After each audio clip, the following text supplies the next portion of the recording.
Hello and welcome to another episode on my channel, DriveLikeShana YouTube channel, and I'm Shana. Today, we're going to be looking at my 1-year experience, the pros and cons, and whatever in between of my trusty BMW X5. Let's get into it.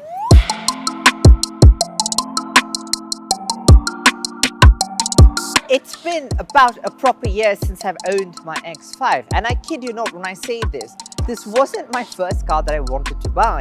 At the time, I wanted to change cars. Now, I have done about 20-something thousand kilometers on the car. I've had it in Europe, I've had it in England, I've done a lot of miles on it, different terrain. I've even slept in the car, which kind of gives me a good analogy of what my car means to me and how BMW's treated me. There are pros and cons of all of it, obviously, but I'm not going to lie, I've had a lot more pros in this than cons. And that's unusual and seems unfair, but that's actually true. Now, I'm somebody who always likes to buy petrol cars. I'm not a big fan of diesel. As a matter of fact, I hate them. They're noisy a bit, but they got a lot of power, but it's just not me. So I had to always look at a car that had a petrol motor. And when I looked at BMW, they had this nice option of the B58 motor in this car, which also comes in the Toyota Supra or the BMW Toyota, whatever you want to call it. Which also means that this car has a lot of capability in terms of engine performance, in tuning, and everything else. So let's get into what all I've done with the car. Now, if you've noticed, my car is an unusual color. It's called the Verde Hermes, or Verde Hermes, or whatever you want to call it. It's a beautiful green. Now, this didn't obviously come from the factory in this color. I got to change. It came in a beautiful mineral white, which was really nice as well, but kind of boring for my liking. So what we decided is I'm going to rip it open and actually paint it, because the wraps and all of that just are not my thing. I've had wraps on other cars before, and the finish you get a bit dodgy. Nevertheless, we decided we'll go down the painting route. Apart from that, when I've had the car in England, what we did is I took the car to our good friends at Evolve Tuning, and Imran there did a fantastic job of doing a stage 1 tune, which kind of bumped the power up from 350 or 360 something to about a good 480. And that's quite a bit of power in a car like this, which means the power is linear, you feel the boost, it's a lot nicer to drive, and when you hammer it down, it lifts up and gets going, and that's what I love about it. And it tops out around at 270 kilometers, which is a lot of speed for a car which is a family car. And it's not something big, it's not a V8, it's a nice motor, but I love that experience of it. The sound is really interesting. It makes a really nice note, and because it's a straight 6, it kind of reminds you of the older BMW, the older generation BMW engines. And it's got a stock exhaust on it, but we've tuned it, and that also means that it changes the way the valves open and keep that open for a longer period of time, which means you can hear that nice straight 6 sound and make you feel like you're in a good E38 or one of those older classic BMWs, which is really tasty. I'm the kind of person that never likes to keep a car stock because it's just not me. I like to extend my personality on my cars, and it eventually shows. I like to be subtle, classy, but makes a statement. And what I've done with my X5 is something a bit special. I'm a big fan of BBS wheels, and I've always been a fan of them, especially because of my racing background and all of that stuff. Being around BBS has a really soft spot in my heart, so I really had to get them. So we got the CHR2s, I think, and running in 22-inch wheels in a nice bronze finish. Now, what's really interesting is the bronze finish comes only on this limited edition wheel, which I don't know how many of them they make, but that's special. Otherwise, you get them in a silver or not, but I like the bronze. And a green with bronze wheels, I mean, that's a combination you just can't go wrong with. I'm a kind of person that likes to do a lot of towing. And if that sounds like a foreign concept, it actually isn't, because I've got a trailer, I carry my buggy on it, I carry my kayak, I carry my bicycles and whatnot. So I really needed to get myself a tow ball. So what I did is I decided to stick a nice tow ball carrier, which is non-detachable and it's kind of fixed, which also means that I can get one of those bike racks by Thule or whatever and stick them on the back, carry a couple of bikes with me, and home's glory. That's what I love about this car, because it's such a practical car. You don't really think how practical it is, but it actually is. An X5 is what it is. And you're taking that capability all that more further by sticking a simple tow ball on the back of the truck. most cars have an amazing luggage space these days, even the tiniest of cars.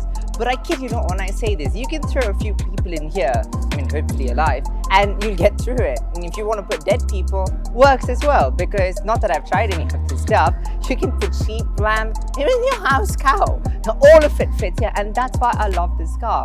Believe me, when I've done this overnight trips in this car, I've actually had a bed laid out here, and you can fold the seats down, and I can actually sleep in it. And it's really awesome. It's kind of home. It's very homely, and a car that you can get really attached to. And this is one of those things, because ultimately, at the end of the day, it's not about the money you pay for it. It's not about what you like when you bought the car, but how much you actually end up using it. And the fact that I've used it endlessly and aimlessly is what actually counts. I love the boot. You've got a lot of space in the car. You've got space in the side walls as well, where I found a really handy place to tuck all my shopping bags. So every time I need to go shopping, I've got acres and acres of space in the side wells, wheel arches, whatever you want to call it. I've got heaps of space there. So I wrap up some plastic bags, throw them in there. So I don't have to, the car's less cluttered. I'm a kind of person that's a bit OCD about keeping my car clean. And last thing I want is having crap thrown all over the car. One of the things that I love most about my X5 is the fact that the noise insulation in this car is phenomenal. You can't really hear what's happening on the outside, the door seals. I mean, I know it's German engineering, blah, blah, blah, but so is Mercedes, so is Audi, and so is a couple of other brands. But this particular car and this particular model, for some reason, you really, really, really drown out the outside noise, and that's amazing, which also means that I love to listen to my music in a better environment. Speaking of which, the audio system that it comes with the Harman Kardon audio system. Now, that might not be something amazing and great like the Burmesters or whatever, but for some reason, I really, really like the sound of the Harman Kardon system. I find the way they balance sound really well. The highs are where they need to be, the lows are where they need to be, and it doesn't give you sound fatigue, which kind of means that you kind of get annoyed listening to your own music after a while, which you kind of turn down the volume. In this, I don't.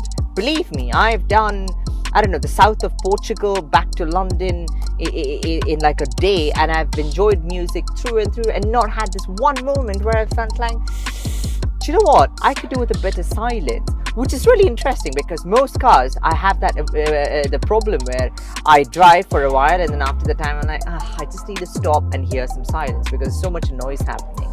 And that's beautiful, because apart from all of that, you also get to enjoy the nice motor. And I kid you not, BMW really knows how to make driver's cars. Now, I love Mercedes. I've had my G-Wagon and everything. Phenomenal car. I can't say a single thing I don't like about it.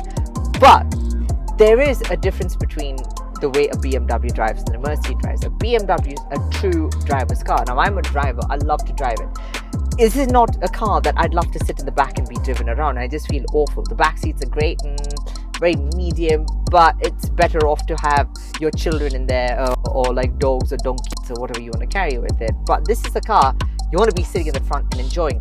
Now, I've also been in this car as a passenger and, a friend or something driving. And I love being in the seat because it's amazing. It just makes you feel bloody good. And I have access to the MMI system. I've got the rotary knobs when I need them. And at night, it's brilliant. The ambient lighting in this car is amazing. This car's got the voice activation, the Alive BMW, I don't know what it calls it. Now, if I go say, hey, BMW, or hello, BMW, and hi BMW? No, maybe that didn't work. But nevertheless, when you start saying BMW, all of a sudden, it just decides to talk to you. Or it's also probably because the car's off. Nevertheless, which I do find quite annoying at times, because you tell it to do something and it is something completely opposite. You know who that reminds you of. Nevertheless, but what I've done is I've switched all that off. Now, this car is really cool because it also got all these gesture controls that you can swing stuff at it, throw things in here and there, and it picks up all the stuff. But I'm a bit old school. Now, if you followed me long enough, you'd realize the problem I had with the Lamborghini Hurricane, which had this big ass screen, no buttons, which is just a bit too messy for my liking. But this has got a volume knob, and that's probably why I bought the car. And that's the truth of the whole video. No, I'm not kidding. But apart from that, it's got all the buttons where it needs to be. It's really accessible. Everything in this car is exactly where you want it to be. You don't feel foreign. Everything's intuitive. They've not gone and done something counterintuitive, which in modern cars is a big problem. Now, with every car or anything in life really, you always have ups and downs and pros and cons. Now, interestingly enough, in this car, I've not had that many cons. As a matter of fact, I've hardly had any, because it's done everything I wanted to do, go everywhere I wanted to go. And when I bought this car, I actually had to think about the Porsche Cayenne and the Range Rover and all of it. And I kid you not, when I say this, I'm a car person, I'm a driver. And the way this car drives is genuinely a lot better than the way a Range Rover drives. Of course, a bigger car, all of that, price difference do vary. But at the end of the day, it's something that I really loved. The con part of it is BMW on its own. Now in India, BMW is absolute rubbish. I'm sorry, I have to say it as it is. The service, the way they look after you, gosh, I think Suzuki in India does a lot better job than what BMW does, and that's disappointing. Now, I've always thought Mercedes has done a phenomenal job of aftermarket service, and the way they look after you is genuinely amazing, right? But you don't really expect that in BMW. You do expect that, but you don't at the same time, because BMW's track record of service and customer interaction is rubbish, and that's sadly disappointing. Because when I bought this car, believe me when I say this, the car came to me, the wheels unbalanced. When I took it out for the first time I drove it, it had tire pressures all over the show, the wheels were not balanced. I had literally called them up the next day and said, listen, take it back, I don't want it. And they had this massive issue. We had a lot of emails going forward and backward, to a point where I actually turned around and said, I don't want it, and I'll just take it back, give me another car. Then they tried to cover it up with this entire thing and saying, no, we'll give you extended warranty, all of that stuff, which is the truth of the matter. Eventually they did kind of cover up and, sorted things out. But it kind of goes to show you the kind of people that actually work at BMW have a lot more to grow, especially in terms of professionalism and looking after you as a client, as a customer. Because at the end of the day, they have some amazing cars. And if you're a driver and those are the kind of cars that you love, I love it. I love BMW. But in England, I get a completely different treatment. It's bang opposite. The BMW dealer there always gives me first a heads up of special cars that comes, anything new and special. If I want to get an individual car, I always get first-hand information, and that makes me feel special because it makes me feel like a true customer. It makes me feel like I'm a part of the family. And here, they just don't have it. They just don't have it. And I had the same issue with BMW when I had my M5. I had an M5 a couple of years ago now. And I kid you not, they didn't know what the car does. They didn't know they need to use a flathead or a Phillips. So that's my honest opinion of them. But I'm hoping that they will change and they do better. When you're looking at buying a BMW, be wary. Maybe it might be different in your region. Don't let my experience hold you off of a car, because ultimately it's a beautiful driving machine. A car like this has a lot of memories. You end up building a lot of memories just because you drive it so much. It's so practical, it works, you take it everywhere, you take your friends with you, you go for dinners, you go for dates, you go for makeups, breakups, whatever. And it just has this whole picture, and that's what makes it kind of perfect to me. I've loved it. I think if I had to do it all over again, would I do it? Yes, I would. I would buy another car. As a matter of fact, I would love to buy a car, another X5M or something, because the air suspension in it is phenomenal. It's super comfortable. You can do tons and tons and tons of miles in it without actually getting tired. And that, combined with the fact that you don't hear much of the exterior noise and it's really quiet inside, adds up. And all of that together, you take small things, put it together, adds up. The steering wheel, when I'm just sitting here, I just think about it. The steering wheel, it feels nice. It feels the right size. It doesn't feel too skinny, too big. They got nice materials on it. And I kid you not, like, BMW's genuinely done a phenomenal job on this particular car. And I love it. At the end of the day, I'm really happy with the car. I enjoy it. Yes, BMW's got its own share of problems, but in reality, which company doesn't? Maybe you have problems in other aspects, which, it is each to their own. And also, this is my own experience, and it could be a lot different for you. At the end of the day, whatever works for you may not be what works for me, and what works for me may not be what works for you. But I tell you what works for everyone is this car. Anyway, I hope you guys enjoyed this video, and I'm going to see you soon because I want to get back to driving it, because I'm sitting here and it's really tempting. And subscribe, like, leave a comment below and what you think is your best daily driver car. I'll see you guys soon.